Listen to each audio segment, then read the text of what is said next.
Tenemos el gusto de tener aquí a Jorge Sánchez, técnico superior en realización en cine y televisión, reconocido investigador del fenómeno OVNI en España, colaborador habitual de numerosos programas de radio centrados en temas del misterio. Ha sido el director del documento OVNI, una historia de evolución, el único sobre investigaciones OVNI desarrolladas en España, que ha tenido una gran acogida por el público. Su último trabajo, Contacto entre dos mundos, las extraordinarias experiencias de Próspera Muñoz, recogido como uno de los relatos de abducción más increíbles dentro de la ufología a nivel mundial. Es el más apasionante y controvertido de la casuística española. Amigo personal, tengo el placer de presentaros aquí ante todos vosotros a Jorge Sánchez.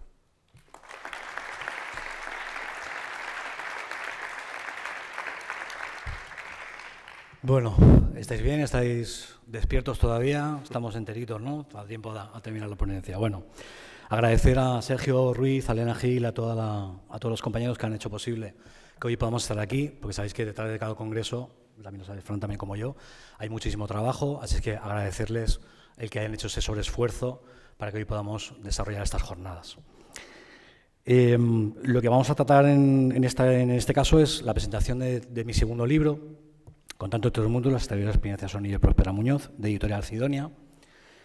Es el caso, yo diría, el caso más popular, como decía Fran, más popular, más controvertido y más polémico de la abducción en la historia de la ufología en España. Es un caso extraordinario, es un caso realmente increíble, y valga la expresión de la palabra. Un caso que, como iréis viendo a continuación a lo largo de la presentación, pues a mí como investigador, como divulgador de estas cosas, pues me ha ido poniendo en muchas ocasiones, y tengo que admitirlo, un poco entre la espada y la pared, ¿no? Porque te encuentras con elementos realmente fascinantes y que te hacen replantearte en muchas ocasiones lo que conocemos hasta el día de hoy de fenómeno OVNI, que no es poco, aunque muchas veces tenemos que aludir siempre a la famosa frase de que realmente no sabemos nada, ¿no? Aunque parezca contradictorio. Voy a ir un poquito al grano porque sabemos que vamos mal de tiempo. Yo recuerdo perfectamente el día en que decidí escribir el libro. Estaba al teléfono para esperar, para intervenir en el programa que presenta y dirige Javi Belmar, de Otros Mundos, en Murcia, para hablar precisamente del tema de las abducciones, ¿no? Sabéis que el tema de las abducciones, para los que no estéis puestos en la temática, una abducción etimológicamente hablando es un secuestro, es decir, es un rapto en contra de la voluntad del propio testigo, por supuesto, perpetrado por entidades supuestamente no humanas, en la que la persona que tiene esa experiencia pues, es acompañada al interior de un aparato donde se le realizan una serie de intervenciones médicas, etcétera, etcétera, etcétera. Esto lo conoceréis por aquel boom ufológico en los años 50, aquel caso de Betty Barney Hill, y a raíz de aquella experiencia pues, fue prácticamente un pelotazo, como se suele decir, y a partir de aquel entonces, pues, a nivel mundial, eran muchas las personas que contaban relatos muy, muy similares a los que ellos pudieron vivir, ¿no? Y bueno, y al teléfono, como os decía, esperando para la intervención, haciendo una revisión mental de los casos, que no son pocos, a nivel mundial del tema de la abducción, me vino enseguida como una flecha, ¿no? El caso de Próspera Muñoz. Y en ese mismo instante yo pensé, oye, ¿cómo es posible, ya no como divulgador investigador, sino como apasionado de estos temas, como lector apasionado de estos temas, cómo era posible que no hubiese un libro dedicado, un monográfico, si queréis verlo así, dedicado a, como os decía al principio, al caso más importante, más polémico y más controvertido de la ufología en España, ¿no? Y era algo que yo no concebía, es decir, porque, bueno, si habían otras publicaciones de otros casos no tan importantes o no tan fascinantes, pues ¿por qué no iba a haber un libro dedicado al caso de Próspera, ¿no? Y, además, tener en cuenta un detalle también muy importante, y es que ella pudo pasar por todos los investigadores primigenios del país. Cuando ella recordó su experiencia de un modo total, ahora entraremos más en detalle del asunto, ella dio su primera conferencia en el primer congreso de parapsicología que se dio en Ciudad Real, acompañada de Javier Sierra, de Antonio Rivera y otros grandes del misterio. Y realmente ella estuvo siempre muy acompañada por todas estas personas, ¿no? Pero fijaros qué referentes, ¿no? Jiménez del Oso, Faber-Kaiser, Carballal, Paco Padrón, José Ruesga, es decir, todos grandes de la investigación, ¿no? Y esto era un dato también que a mí me forzaba esa duda, ¿no? Bueno, si esta mujer había pasado por tantos investigadores, pues ¿por qué no se había publicado? ¿Por qué no se habían tomado ese reto de publicar un libro sobre el caso, ¿no? Es cierto que, bueno, que sí que se publicaron muchísimos artículos de opinión en la prensa escrita de la época, ¿no? Recuerdo además que ella fue contraportada nada más y nada menos que del periódico El País, concretamente el 25 de octubre de 1983, entre otras publicaciones, como por ejemplo mencionamos a Antonio Rivera en su libro El túnel del tiempo. Antonio sí que en paz descanse, pues sí que nombraba por encima un poquito la experiencia de Próspera, ¿no? Pero todo quedaba de una manera muy escueta, ¿no? Es decir, no habían publicaciones que llegasen más allá. Deciros que el trabajo me ha llevado prácticamente unos 2 años y medio, más o menos. Esto queda muy lejos de la consabida entrevista con el testigo. Es decir, yo, y quiero, al igual que han hecho mis compañeros, creo que es muy importante, antes de seguir avanzando, deciros que yo no estoy aquí para convencer a nadie. Es decir, nosotros, en todo caso, lo que hacemos es trasladar nuestra opinión personal, las conclusiones que hayamos podido sacar sobre una investigación de campo, que es muy importante. Es decir, el gastarte a veces lo que no tienes para acudir al sitio, tener el testigo cara a cara y poder contrastar la información por ti mismo y corroborarla también, por supuesto, con otros compañeros, como ha sido mi caso y el caso de Próspera. He tenido la gran oportunidad de charlar con Juan José Benítez, con Javier Sierra, con otros compañeros, ¿no? Con mi editor, con Miguel Pedrero, con Miguel Blanco, con muchísimos personajes muy populares y que están muy introducidos en estas temáticas, ¿no? Y nadie en ningún momento tuvo ninguna duda de que realmente, y valga de nuevo la expresión, Próspera Muñoz vivió algo, entre comillas, porque no podemos, no me atrevería a afianzar exactamente cuál de la procedencia o qué intencionalidad había, pero realmente algo sucedió en Villa Próspera en el verano de 1947 en Jumilla, en Murcia. Decía que es muy importante el tema de tener el testigo cara a cara, ¿no? Y contrastar las cosas por uno mismo. Porque nosotros los investigadores, los divulgadores, no hacemos ningún favor, en este caso a vosotros, cuando acudís a unas jornadas del misterio, el trasladar, vaga la expresión de nuevo, una milonga. Es decir, nosotros somos los primeros interesados en que por lo menos, o cuanto menos, que esa información que nosotros hemos recabado a lo largo de todo el periodo de investigación, pues llegue a vuestras manos lo más objetivamente posible y lo más transparente posible, ¿no? Para introducirnos ya directamente en el caso, os comentaba, para ir directos al grano, para hablar del caso de Próspera Muñoz nos remontamos, como decía, al verano de 1947 en la provincia de Murcia y más concretamente en la localidad de Jumilla, que la conoceréis porque es tierra de vinos, que hacen un vino estupendo, y más concretamente en una localidad, en una región muy bonita que se llama, un paraje que se llama La Jimena. Es un paraje que además, y esto es un detalle muy importante, es decir, antes el compañero Fran Recio hablaba de posibles contaminaciones terúlicas o de ríos subterráneos, de contaminación electromagnética. En este caso, nada más lejos de la realidad. De hecho, es un paraje tan aislado, está de hecho unos 13-14 kilómetros de lo que es la localidad de Jumilla, no hay ni postes eléctricos, es decir, es una región, un paraje idílico, está rodeado de una ladera de montaña, es un sitio muy bonito, en plena naturaleza. Yo en esta ocasión he querido presentar el libro de una manera diferente, es decir, para no sentarme aquí y soltaros el rollo. Vamos a ver a continuación un fragmento de un documental que yo rodé entre los años 2012 y 2015, en los que intervinieron o participaron muchísimos compañeros como Miguel Blanco, Pedro Amorós, que está aquí también con nosotros en las jornadas, en fin, un montón de compañeros. Y vais a ver un trocito que es donde Próspera cuenta su experiencia, porque he querido que sea ella misma la que os traslade su vivencia. Y si queréis, Ana, continuamos con la presentación.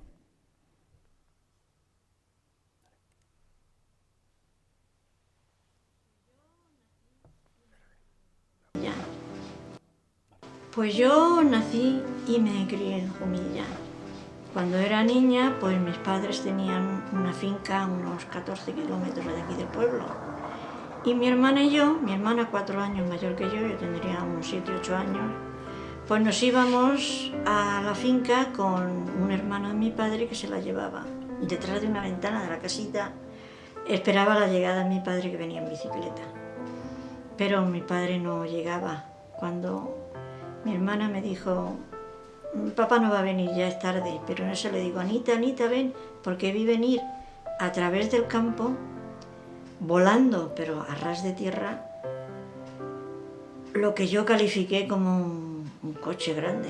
Era plateado, brillaba el sol, era como una cúpula rodeado de un ala circular y se paró justo delante de la ventana. Yo le dije a mi hermana, Anita, ven que el papá viene con los cazadores. Los cazadores eran unos amigos de mi padre que iban con él muchas veces a cazar. Y Anita salió y vio que era gente extraña, y como teníamos órdenes de si veíamos a gente extraña cerrar enseguida las puertas, hay que tener en cuenta que era la posguerra y había maquis y cosas de estas. Y entonces cuando nos dimos cuenta, de allí bajaron dos personas un tanto extrañas, venían con un casco transparente, se lo quitaron y entraron, y mi hermana quería cerrar la ventana porque tenía miedo de gente extraña, pero empezamos a oír un bip, bip, bip, bip, bip que iban creciendo cuando aquellos dos hombres en la puerta y nos pidieron agua. Anita les dio agua, pero no la bebieron. En eso yo me di cuenta de que las manos, al coger el vaso del agua, me di cuenta de que sus manos no tenían más que 4 dedos, que les faltaba el dedo pulgar. Y allí entablaron conversación con nosotras. Cuando se fueron, pues se produjo, al despegar aquel coche grande, se fue volando. Al despegar hizo una luz intensísima, intensísima. Aquel era un día de mayo de mucho sol, sin embargo la luz era más intensa que el sol. Mi tío, que estaba trabajando en una viña de al lado, al ver la luz tan intensa y ver salir una cosa volando, pensó que era una avioneta que se había estrellado en el alero de la casa, y se asustó y vino corriendo a vernos. El caso es que nos fuimos a acostar. Cuando estábamos nosotras en el campo, como no había más que una cama de matrimonio, él ponía allí un catrecito y dormía allí. Puso unas mantas en el suelo, se quedó a dormir al lado nuestro. Y aquella noche, no sé qué hora sería, a la medianoche, de pronto yo abrí los ojos y vi que estaban en la ventana mirando. Y me dijeron, venga, vente con nosotros. Y dije, no, a estas horas mi tío no me deja, tu tío no se va a enterar de nada. Y así fue, yo me vestí y fuimos andando hasta el fondo, ya casi cerca de la montaña, donde había otro cacharro como el de la mañana, pero mucho más grande. Yo siempre digo que es como un chalet de 2 pisos. Allí había muchos más. Entramos dentro de aquel cacharro y había como una consola corrida. Yo no lo había visto nunca. Se abrió diametralmente la cúpula y salimos al ala. Y allí me dijeron, ¿ves esa estrella que se hace grande por momentos? Y pues ahí vamos nosotros. Y de pronto cayó como un rayo de luz gigantesco, grandísimo. Allí me empujaron, dijeron, esto es un ascensor, no te asustes. Me empujaron un poquito, entré y empecé a subir hacia arriba. Y cuando se paró aquello, entramos como a otra ala mucho más grande y una puerta muy grande. Entramos allí, corrimos pasillos, pasillos, pasillos, hasta llegar a una sala espaciosa donde había una camilla y un foco como de médico, de quirófano. Me quitaron la ropa, me pusieron en la camilla y me empezaron a hacer un examen médico. Me cogieron pelo de la cabeza, de las cejas, me cogieron piel, incluso una sonda por donde me miraron por la vagina y por el ano. Lo próximo que recuerdo es que me despertó mi hermana zarandeándome, diciendo que venga, que son las 12, que nos hemos dormido todos. Y entonces se dio cuenta que las sábanas estaban llenas de tierra. Empecé a recordar a los 40 años, porque ellos me dijeron que no recordara hasta pasados más de 30 años. Y yo empecé a recordar cuando ya tenía 40 años. A los 40 años una persona ya tiene hechos sus esquemas mentales, ya tiene su personalidad. Desde el año 79, que empecé a recordar hasta ahora, yo no he parado de contar esta historia a todo el mundo, y además es que siento como una obligación moral. Yo pienso a veces que estoy condicionada a decirlo, que esa es no dicen que a otros testigos le mandan una misión, pues que a lo mejor esa es mi misión. Suponte que es un puzzle que de momento llega una pieza que no sabes dónde meter. ¿Y qué haces con la pieza? No la puedes rechazar, porque yo al principio dudé mucho, pero es que ya llegó un momento que dije, es imposible, yo esto no lo puedo rechazar, esto es verdad, esto ha pasado y tengo que aceptarlo. Que al principio aquello fue duro de encajar y que fue un trabajo. Entonces se abre la mente a la fuerza, si no, no cabe aquella pieza. Cuando miro hacia atrás y veo que la experiencia es enriquecedora. Pienso que todo esto tiene algo que ver con la evolución humana.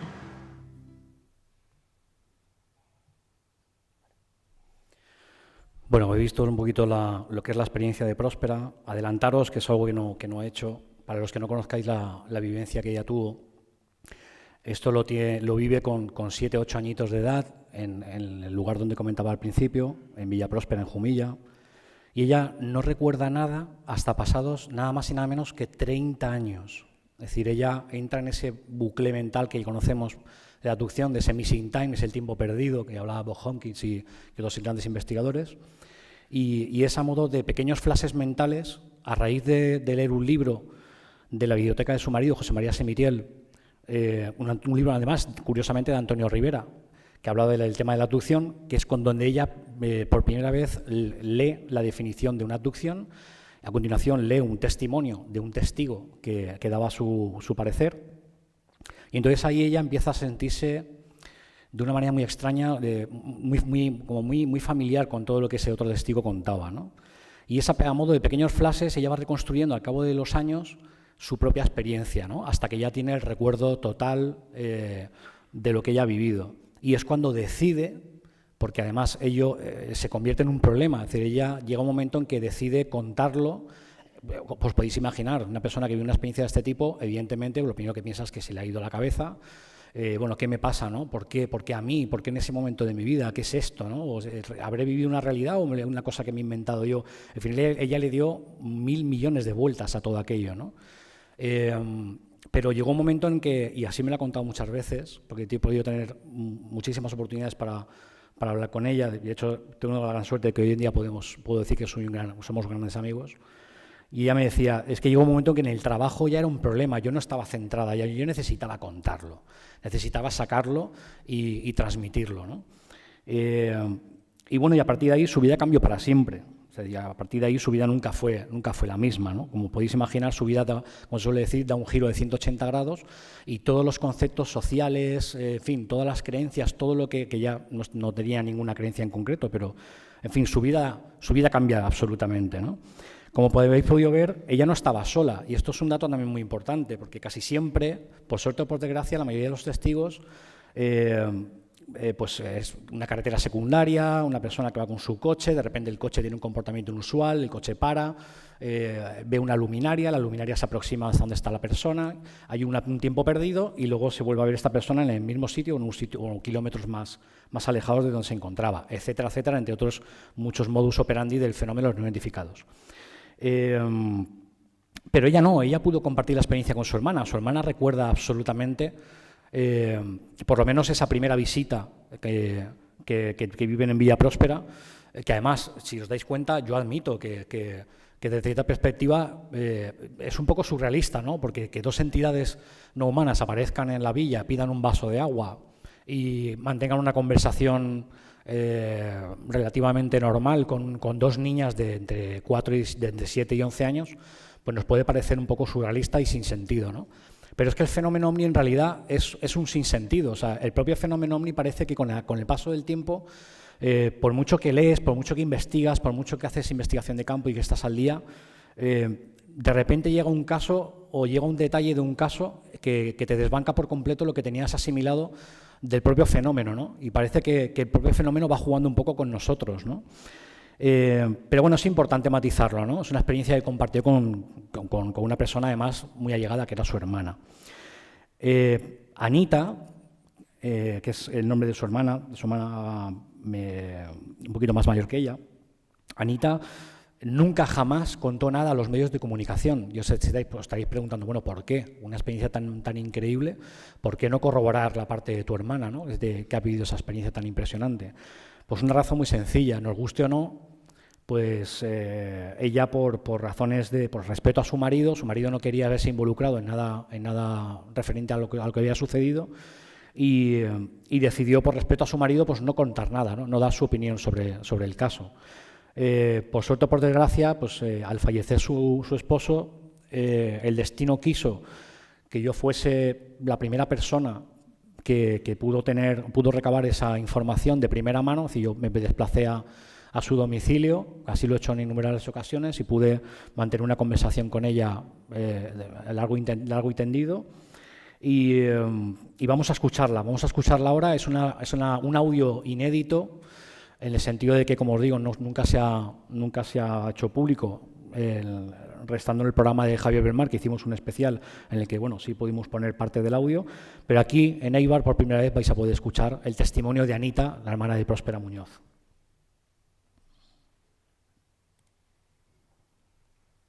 Lo que sucedió es que estábamos esperando a mi padre que viniera del pueblo a llevarnos alimentos y mi hermana, y era verano. Y mi hermana pues se salía a la calle a mirar el camino a ver si venía mi padre, que venía en bicicleta. Y yo ya le regañé y le dije, para adentro, que hace mucho sol. Mi madre me decía, cuando hagas mucho sol, a la niña la entras dentro de la casa y cierras la puerta que no se salga. Y claro, y yo le dije, venga, que el papá ya no va a venir, es que como nos llevaba golosinas, ya lo estaba esperando. No, espérate, digo, mira, el papá a la hora que no viene. Así que éntrate ya a la casa, que el papá ya no viene. Porque hace mucho calor. Y entonces la entré y cerré la puerta con llave. Pero ella quiso, se metió a una habitación que daba la ventana al camino, porque era un camino rural, era un campo bastante solitario. Y entonces ella se metió a la ventana y como no alcanzaba, puso una sillita pequeña y se subió encima. Y luego, como estaba allí, la dejé. Y empieza, Anita, ven corriendo. Y yo digo, no, si no me dejará hacer de comer y tal y cual. Con que fui y digo, ¿qué pasa? Dice, mira aquello que hay allí bajo en el camino. Digo, ¿a dónde? Y me quedo mirando y digo, anda, digo, eso será el coche del papá, que mi padre tenía un amigo que era mecánico y tenía un coche de esos que era una tartana, pero algunas veces iban con la tartana al campo. Y digo, será Blas, digo, será el papá y Blas que vienen en el coche. Y dice mi hermana, pero es que estás tonta, si no están en el camino, están en medio del campo. Y yo me fijé entonces bien, y claro, entonces vi que había aparato, como un avión o algo así, pero que no estaba posado en el suelo. Me di cuenta que estaba flotando, pero pasivo. Encima habían oliveras, y estaba por encima de las oliveras, pero pasivo, no se movía ni nada. Yo no sé. Y yo, claro, eso me extrañó, digo, uy, pues yo no sé lo que es eso. Y hablando de eso las dos, en una fracción de segundo, se conoce que nos detectaron, y en una fracción de segundo se plantó delante de la ventana. Y yo, claro, me centré en darle a mi hermana en el hombro golpes y decir, cierra la ventana. Y ella decía, espera. Y como era por el lado de ella, por donde había que cerrar la ventana, pues yo no la podía cerrar. Y yo estaba en ese tema, pero lo vi. Claro que lo vi, no me fijé tanto como ella, pero lo vi. Era un aparato raro, un color plata, pero muy brillante, y como hacía sol, pues daba unos reflejos, brillaba muchísimo. Y yo pues estaba asustada. Y cierra, y ya que no quería cerrar. Bajaron dos hombres, iban como si fuesen con una escafandra o con algo, yo no sé, raros. Y entonces, como yo le decía que cerrara, pues ella no quería, y entonces yo es como si suavemente me empujaran para adentro, así sentí una cosa rara, sin violencia, sin nada, y me quedé así un poco atontada. Cuando me volví a recuperar un poco, estaban dentro ya. Y yo no sé por dónde entraron, porque la puerta estaba cerrada con llave. Yo no sé por dónde entraron, no es que mi hermana abrió, no lo sé. Es que no lo sé. Y entonces ya pues empezaron a preguntar cosas. A aspecto eran bajitos, y con ojos así rasgados, y que tenían 4 dedos. De eso sí me acuerdo, pero además ya es que yo ya digo que estaba un poco atontada. Bueno, sí se había escuchado bien. ¿Se escuchaba bien ahí fuera? Bueno. En este punto de la historia tenemos que hablar de que, bueno, ya no estaba sola porque estaba con su hermana, pero además había alguien más. Es decir, estaban también acompañados por su tío por parte de padre, el tío Juan, quien ya hablaremos en otra ocasión porque tiene también una historia muy apasionante, ¿no? El tío Juan también fue testigo directo de lo que sucedía, ¿no? De ellos, de hecho, si os dais cuenta, cuando ellas mencionan que este objeto era muy brillante, que era tan brillante que, en fin, era hasta molesto, ¿no? Que los rayos del sol reflejaban sobre la chapa o sobre el material de este objeto y que era muy, que era muy llamativo, ¿no? De hecho, incluso el tío lo llega a confundir, el tío piensa que era, como habéis escuchado, un avión que se había estrellado en el alero de la casa y él se asusta y va corriendo porque piensa que algo ha sucedido y que había habido un accidente, ¿no? Es decir, el tío ve un aparato, ve algo que no sabe catalogar, que no sabe comprender, pero ve algo y, entre otros muchísimos casos, entre muchísimos detalles del caso, que iban a pensar que realmente algo sucedió allí en Villapróspera, ¿no? Otro detalle también muy curioso es que desaparece de un terreno cercano un olivo centenario. Es extraído de la tierra como cuando, un ejemplo que se pone muchas veces, como cuando en una cucharilla caliente extraemos un poco de helado de una tarrina, es decir, la tierra quedó perfectamente cuadriculada, como si fuera mantequilla, no quedó rastro alguno ni huellas de pisadas por alrededor del terreno, cosa bastante peculiar, por otro lado. El hecho se denunció, los dueños del terreno colindante denunciaron el hecho a la Guardia Civil de la zona en aquel entonces y los testigos y la denuncia quedaron, ¿no? por el tiempo. Yo recuerdo que una vez hablando con Javier Sierra él me contaba que por desgracia él y Carballal realizaron una investigación de campo sobre el caso intentaron encontrar aquella denuncia en papel físico para poder tener aunque sea un papel sobre la mesa sobre aquello. Pero por desgracia, como os digo, por destrucción de archivo, porque sabemos que a paso de los años se va destruyendo el archivo, pues no pudieron dar con dicha denuncia. Pero sí se pudo corroborar, por otro lado, los testimonios de estas personas, ¿no? Entre otros árboles que aparecieron extrañamente chamuscados o quemados, parcialmente quemados, por la proximidad supuesta de este objeto, ¿no? Entre otros detalles muy fascinantes, ¿no?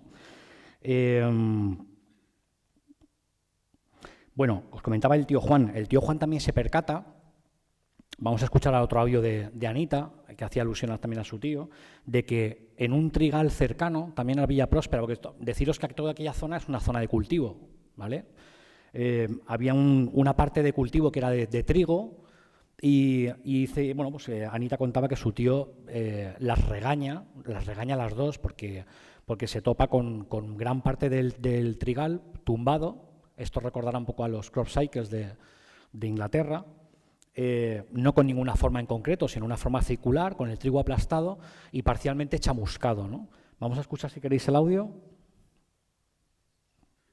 Él estaba asustado, dice que habíamos pisado la tierra, que la habíamos removido porque la tenían alrededor de la casa bien planita, sin hierba ni nada, que habíamos removido la tierra, que habíamos estado haciendo. Encontró cosas raras porque tenía un sembrado de trigo y dice que habíamos estado jugando en el trigo y que le habíamos doblado las espinas y me acuerdo yo de ver un redondel de trigal tumbado en el suelo, eso sí me acuerdo. Tío, si nosotras no hemos ido. ¿Cómo que no habéis ido? Sí, mira lo que habéis hecho. Un redondel chafado así como si hubiéramos estado aquí jugando y revolcándonos, yo que sí. Todo chafado, un redondel grande y así como un poco quemado también. Bueno, retomando un poco la parte de Próspera, deciros también que en el libro vais a encontrar, de parte del testimonio, cuatro encuentros posteriores que hubieron en el tiempo, en momentos diferentes de su vida y en ciudades diferentes, porque ella, por motivos de trabajo y familiares, cambió de domicilio en varias ocasiones. Estuvo viviendo, curiosamente, en Alicante, que es donde yo también me he nacido y que me he criado. Estuvo en Girona trabajando, estuvo en Jumilla, como he visto, donde sucedió la experiencia. Y curiosamente, no solamente sabían estas entidades dónde se encontraba, sino además de un modo muy peculiar, también conocían su estado emocional, conocían diferentes elementos de su vida cotidiana, algunos hechos que se habían dado en su día a día, entre otras cosas, ¿no? También muy peculiares, ¿no? Y es curioso porque bueno, nos da un poco una imagen de que lejos de ser una abducción puntual, como os decía en aquel año, en el 47, parece que hay una especie de acompañamiento o tutelaje de una persona determinada, ¿no? A lo largo de muchísimos años, por el motivo que sea. Nosotros ahí, yo creo que, bueno, estaréis conmigo, que se nos escapa a nuestro entendimiento, ¿no? No voy a adelantaros demasiado sobre esto en concreto. En el libro podéis encontrar muchos más detalles al respecto, ¿no? Otros detalles curiosos del caso. Por ejemplo, hay un detalle muy curioso, y es que justo después del primer encuentro que ella tiene en Villapróspera, que es el que habéis visto en vídeo antes, ella empieza a tener problemas de visión, ¿vale? De repente ella tiene problemas en la vista, hasta tal punto que sus padres deciden llevarla al oftalmólogo. Cuando ella llega al oftalmólogo, se queda pasmado porque realmente, bueno, sí, de hecho se llega a asustar. Estos son palabras textuales de la propia Próspera, y le pregunta a los padres, bueno, ¿qué habéis hecho con esta chiquilla? Porque esta chiquilla tiene los ojos bastante dañados, y la explicación no es otra que el haber sido expuesta a una radiación lumínica muy potente, ¿no? Bueno, podemos considerarlo una casualidad o no, lo dejamos un poco ahí, ¿no? Pero sí que tiene mucho que ver con la experiencia que ella vive y con esa luminosidad que despedía ese curioso objeto, ¿no? Recordemos que, como os decía, las hermanas aluden todo el tiempo a ese brillo, a ese destello tan brutal. De hecho, recordáis en el vídeo que Próspera decía, bueno, era un mes de agosto con mucho sol, un sol mucho brillo, y sin embargo este aparato brillaba muchísimo más que el sol, ¿no? Existe un detalle también muy peculiar en el caso, y esto es algo que tengo que deciros que a mí me descolocó, o me ha descolocado bastante, desde el momento en que lo que Próspera me lo hizo llegar hasta el día de hoy, y es un supuesto objeto que ella encuentra dentro de Villapróspera, dentro de la casita, después o inmediatamente después de que estos seres o estas entidades abandonasen la propiedad, ¿no? Era un objeto de unos 12 o 15 centímetros de longitud, siempre según su testimonio, metálico, aparentemente metálico, dorado, que se plegaba sobre sí mismo. En un extremo de este aparato había una pequeña esfera y en el otro extremo una especie de cilindro.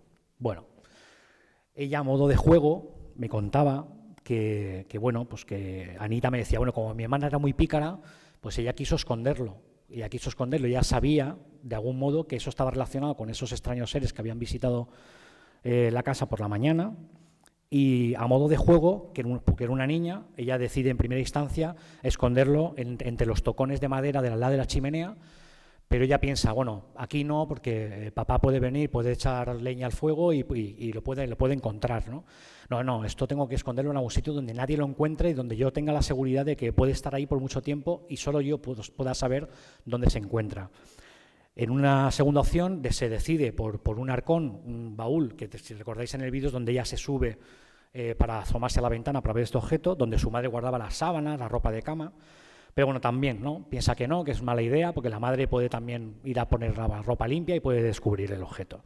Y entonces sale de la casa, la bordea por su izquierda, y en el muro lateral izquierdo de la propia villa, deciros que hoy en día ya la han remodelado un poquito, la han restaurado un poquito, pero entonces era una casita de aperos, que era para guardar herramientas de labranza, y era una casita que estaba hecha de roca viva y de tierra de la zona, una casa de adobe que se hacían entonces. Y entre una pequeña grieta, entre dos rocas, como digo, a modo de juego, ella introduce este objeto y lo deja caer, ¿no? Ella incluso me hace llegar que el objeto ella escucha como clac, como cae al interior de esa oquedad en el muro. Y allí quedó durante muchísimos años, ¿no? Pasaron otros tantos, ella ya, como os digo, cambió de residencia y estuvo viviendo en Girona. Cuando tiene el recuerdo total, si os dais cuenta, estamos un poco avanzando y retrocediendo en el tiempo, no sé si os estáis perdiendo mucho, pero... y entonces, cuando ya tiene el recuerdo total, decide con unos amigos de Girona, piden permiso a los que eran los actuales dueños de la villa, y imaginaros, ella recuerda el objeto. Entonces ella, para sí misma, decide ir allí, pedir permiso e intentar picar en la pared para tratar de encontrar lo que ella escondió de pequeñita, ¿no? Bueno, pues para su sorpresa no encuentran nada.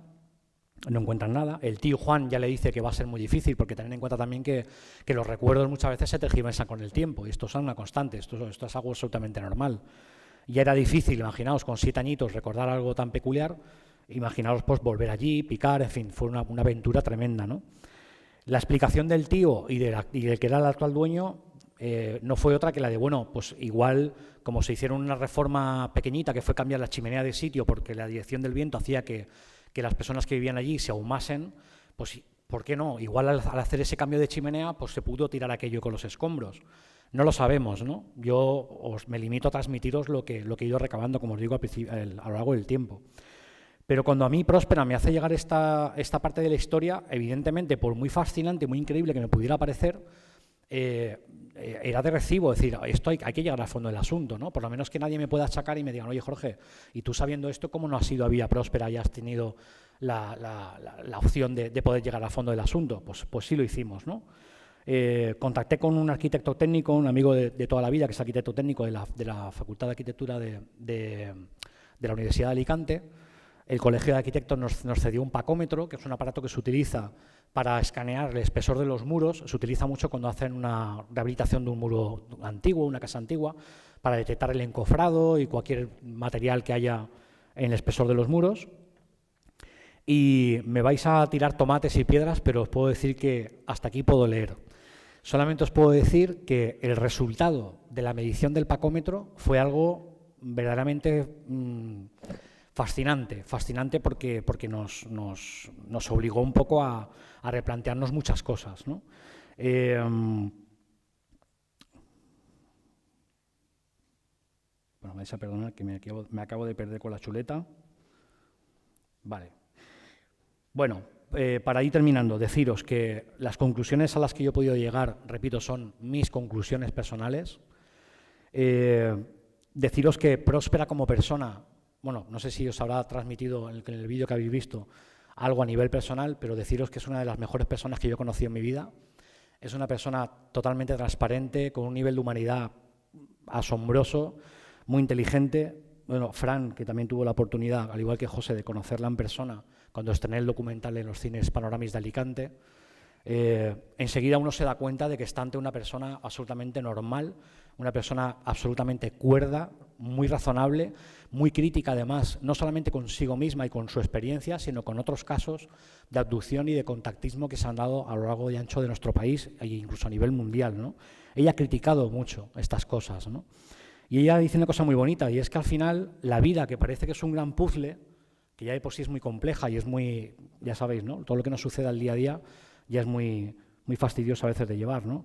Cuando te pasa una experiencia de este tipo, imaginaros, ¿no? De repente llega una pieza que no sabes qué hacer con ella, no sabes dónde meterla en ese puzzle que es la vida, pero al final sí o sí, a la fuerza, tienes que aceptar que esa pieza es real y tienes que intentar ordenar ese puzzle o ordenarlo de alguna manera, ¿no? En fin, al final, en definitiva, tienes que aceptar que no estamos solos, o que supuestamente no estamos solos en el universo, o la hipótesis a la que nos queramos acoger, y que realmente esa otra realidad desbanca esta que conocemos, ¿no? No podemos dar un 100% de fiabilidad a ninguna de ellas. Sabéis que se habla de interdimensionalidades, se habla de seres intraterrenos, se habla de muchísimas cosas, ¿no? Pero, como os decía, la importancia de la investigación de campo, y cuando tienes el testigo enfrente tuyo y realmente puedes contrastar las cosas por ti mismo, vuelvo a repetir, por muy fascinante que pueda parecer, al final, y a mí me gusta decir siempre, yo creo en la experiencia de Próspera Muñoz, yo creo en el fenómeno OVNI, ¿no? Sea cual sea su hipótesis o sea cual sea su procedencia, ¿no? Vosotros tenéis que sacar vuestras propias conclusiones, ¿no? Nosotros, como decía al principio, no estamos aquí para convencer a nadie, ni muchísimo menos, ¿no?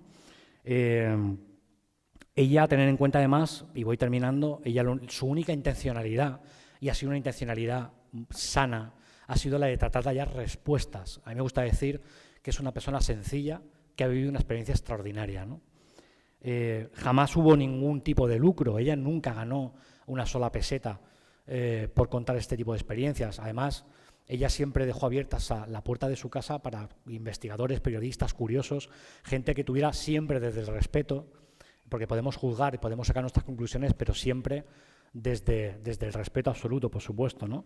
Pero imaginaros la paciencia que hace falta para durante 30, 40, 40 y pico años contar no solamente la misma experiencia, sino el aguante que hay que tener, ¿no? Yo reconozco que yo no valdría para eso, ¿no? Es decir, oye, uno también tiene sus cosas en su día a día y muchas veces no es fácil el estar siempre dispuesto a contar este tipo de cosas, ya no por el que dirán, porque ella lo tiene absolutamente superado, ¿no? Ella tiene la idea, la mente totalmente abierta y ella se enfrenta muchas veces al ridículo y ella tiene claro que, bueno, cuando uno cuenta estas cosas, pues tiene que aceptar que hay gente que te va a criticar, que va a pensar que, bueno, que se te ha ido totalmente la cabeza y habrá gente que no. Pero bueno, uno cuenta con eso, ¿no? Como por ejemplo nos pasa a nosotros, cuando nosotros escribimos un libro o estamos introducidos en estas temáticas tan metidas en el sensacionalismo mediático, pues te enfrentas a estas cosas, ¿no? A mí me gusta también mucho decir que bueno, que hay un aspecto muy sano de todo esto, y es que nosotros también aprendemos de los escépticos y también aprendemos de los compañeros, ¿no? La vida es una escuela y hemos venido a eso, ¿no? Hemos venido a aprender y hemos venido a forzarnos a nosotros mismos a hacernos otras preguntas, si quieras, más retorcidas sobre todo esto para llegar a una conclusión más profunda, ¿no? Y nada más, deciros que muchísimas gracias por haberme aguantado un ratito. Y ya está muy cerca la hora de comer. Ahora tenéis a Iván Martínez. Si tenéis alguna pregunta referente al caso, este es el momento. ¿Alguna pregunta por ahí?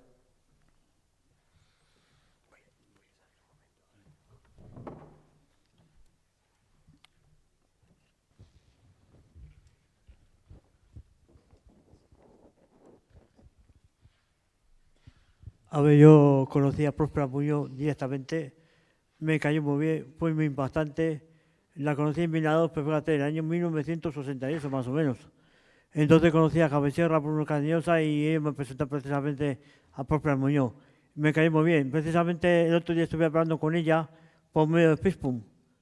Le mandé un mensaje a ver qué tal estaba, porque me la encontré, por puras cosas me la encontré en Facebook. Me contestó que estaba muy bien, que le gustaba mucho y la verdad es que tengo ganas de hablar con ella. Porque debe vivir en Murcia y quiero saber si es fácil, pues porque tengo que ir a Cartagena dentro de poco. ¿Sabes algo de eso?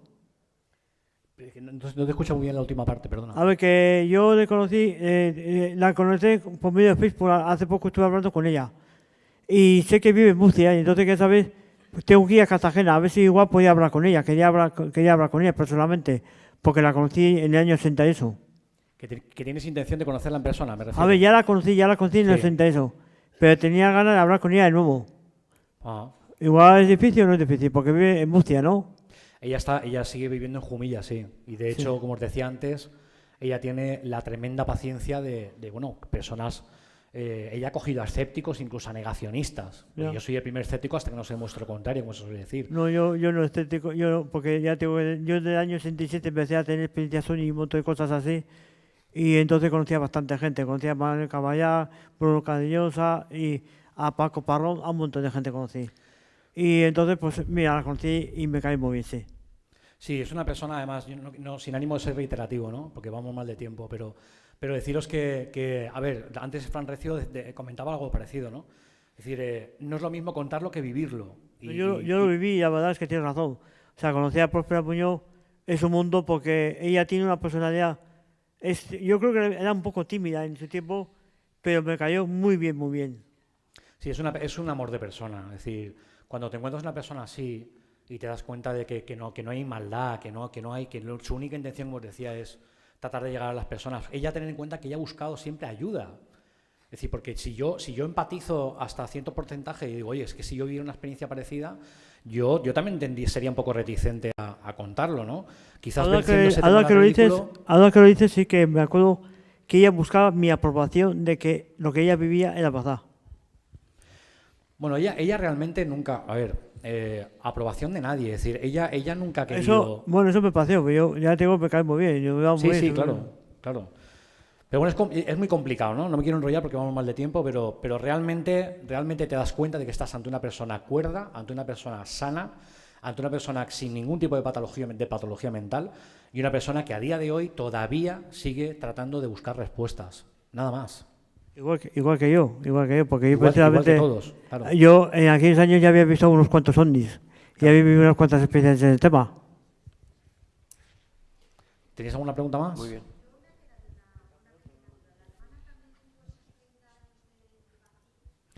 Sí, es muy curioso. Te voy a contestar muy rápidamente. Cuando Próspera ya tiene el recuerdo, bueno, un recuerdo en primera instancia, un recuerdo parcial, ella, evidentemente, como recuerda que lo ha vivido con su hermana Anita, ella la llama por teléfono y hablan de ello, ¿no? De hecho, lo habla muchísimas veces, evidentemente. Dice, oye, Anita, ¿tú recuerdas aquello que vivimos, que unos señores que vinieron un poco extraños, con 4 dedos? Me habré vuelto yo loca. Ellas, de hecho, incluso ponían muchas veces una mota de humor, ¿no? Porque si no te vuelves loco realmente. Es decir, llega un momento en que tienes que un poco que empatizar con estas cosas. Y sí, claro que sí. Ella, de hecho, como habéis escuchado en el audio, ella no tiene ninguna duda. Ella recuerda, de hecho lo matiza, recuerdo perfectamente a estos seres. De hecho, da una descripción de su morfología. Recuerda perfectamente que les faltaba el dedo pulgar.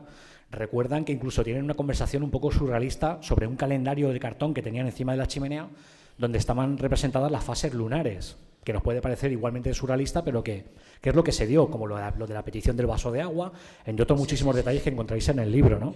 Pero claro que sí, claro que el problema es que ella no corroboró nada por lo que os decía, ¿no? Por respeto a su marido, ella guardó silencio durante prácticamente toda su vida, ¿no? Ahora ya a día de hoy, por suerte, no tiene nada que perder y decidió en su momento contar su punto de vista, ¿no?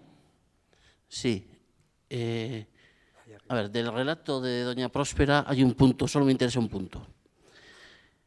Ha dicho que mantuvo una conversación con el ser extraterrestre. Realmente notable el extraterrestre. Llevaba 5 minutos en España y ya hablaba español, con la otra. Teniendo en cuenta que aquí hay gente que lleva 50 años aquí, que no sabe decir una frase en euskera, pues hombre, el extraterrestre, 5 minutos y ya en español faltaría más, notable el extraterrestre. O sea, porque supongo que hablaron en español, o habló la otra en extraterrestre. No sé. Bueno, esto, a ver, vuelvo a repetir. Sé que suena surrealista, sé que suena irreal, sé que suena a ciencia ficción, como han dicho el resto de mis compañeros. Lo único que te puedo decir es que si nos ceñimos a la casuística, que es, por suerte, vamos, hay casos para enterrarnos aquí en vida, ¿no? Nos haría falta 2 vidas para poder leer y acercarnos a todos los casos que suceden a lo largo y ancho del planeta, ¿no? Dentro de esa casuística, como te decía, encontramos que, curiosamente, vuelvo a repetir, de un modo surrealista, no entendemos por qué, me imagino que por empatizar o por hacerlo más fácil con el testigo, evidentemente, estas entidades siempre han hablado en el idioma nativo de la persona. Hay casos en euskera, hay casos en castellano, hay casos en inglés, en francés, en italiano, en alemán, es decir, hay en todos los idiomas que hablamos alrededor del mundo, ¿no? Y además las conversaciones suelen ser no verbales, suelen ser de tipo mental, suelen ser telepáticas.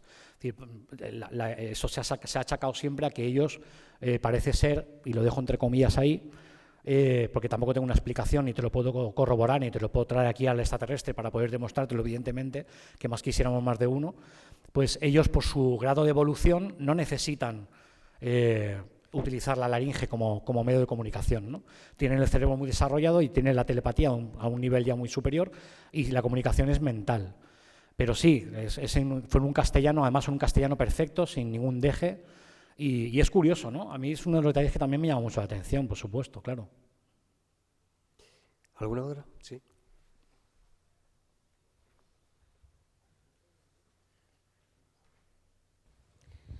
Hola. Me gustaría saber si finalmente encontraron el artilugio y si no puede responder a esa pregunta, si es debido al gobierno. Perdona, ¿puedes repetir la pregunta? Perdona. Me gustaría saber si finalmente encontraron el artilugio que describió.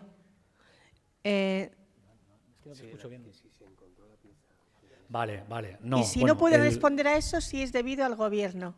No, los estamentos gubernamentales no tienen nada que ver. No. El objeto, por eso decía que no quería adelantaros demasiado, porque lo recojo en el libro. Ah, bueno, vale. No es porque compréis el libro, es porque quiero que vosotros saquéis vuestras conclusiones cuando lo leáis. Es decir, no tengo más interés en ello, ¿no? Es simplemente que no quiero desgranar demasiado la lectura del libro. Gracias. Sí, a ti.